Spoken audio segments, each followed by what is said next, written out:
Tenda suptal maduong' ma Homabay oyudo chik mar doho mar iko e bur ma kanyakla ringre 14 mapok oyangi kendo osebudho e kar kano ringre no kuom thuolo moingo higa achiel. Ringre 1,400 go ma oting'o chuo 8, ringre joma mine 3, nyathi 1 kod mamoko 2 ma oselokore choke ne otere kar kano ringre joma othono e kinde higa mar 2022 nyaka 2024.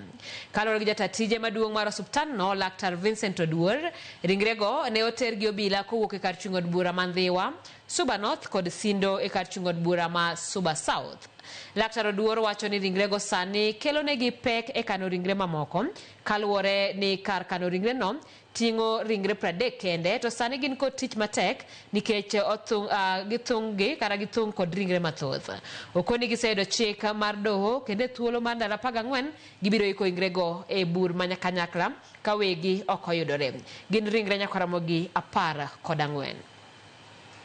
Oklem go gin 14, 7 owuok Mbita sub-county, Mbita area, that is Suba North, 6 owuok Ndhiwa area, 1 owuok Sindo, that is Suba South sub-county. Koro kuom gite 8 gin joma chuo, 3 gin joma mine, 1 en nyathi manobuogi, then 2 gin achoke lilo. Koro wakwayo oganda ma area ka gi area moko kopo ni watni kata osiepni moro no lal, wakwayo ni mondo wamiyo 1 week, juma achiel mondo ubi mondo ukonywa ng'iyogi.